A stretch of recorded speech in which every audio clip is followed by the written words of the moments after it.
ចាសសូមជម្រាបសួរពុកម៉ែបងប្អូនចាសសូមអញ្ជើញពុកម៉ែបងប្អូនមកទស្សនាប្រាសាទបុរាណខ្មែរយើងមួយទៀតហើយជាមួយនាងខ្ញុំចាតែប្រាសាទនេះគឺស្ថិតនៅចម្ងាយប្រហែល1គីឡូម៉ែត្រពីបារាយណ៍ទឹកថ្លាចាដែលស្ថិតនៅក្នុងភូមិពីមឃុំដូនកែវស្រុកពួកខេត្តសៀមរាបដែលប្រាសាទនេះគឺមានឈ្មោះថាប្រាសាទភ្នំរូង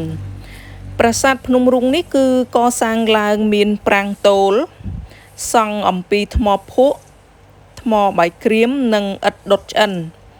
ចាដែលតួប្រាង្គគឺសាងសង់អំពីឥដ្ឋដុតឆ្អិនប៉ុន្តែបច្ចុប្បន្នគឺរងការបាក់បែកខូចខាតអស់ទៅហើយយើងឃើញនៅសេសសល់តែកំទេចកំទីឥដ្ឋនៅពាសពេញនៃទួលប្រាសាទនេះគឺសាងសង់នៅលើទីទួលភ្នំទូចមួយដែលមានក្រសិនទឹក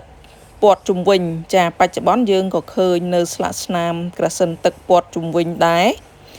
ហើយប្រាសាទនេះសាងសង់ឡើងនៅសតវត្សទី7ដើម្បីឧទ្ទិសទៅដល់ព្រហ្មញ្ញសាសនាចាស់គឺលទ្ធិព្រះសិវៈដែលជាក់ស្ដែងគឺយើងឃើញថាប្រាសាទនេះនៅសេសសល់នៅបំណែក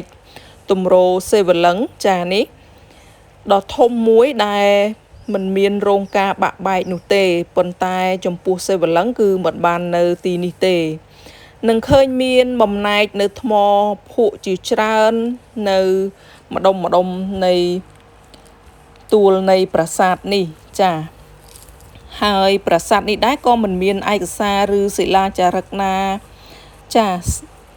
បញ្ជាក់ពីការកសាងក្នុងរាជស្ដេចអង្គណានោះទេគ្រាន់តែអាចសន្និដ្ឋានដឹងថាប្រាសាទភ្នំរូងនេះគឺសាងសង់នៅសតវត្សទី7ប្រាសាទភ្នំរូងនេះដែរក៏មិនសូវមានភ្ញៀវគាត់អញ្ជើញមកទស្សនាទេចា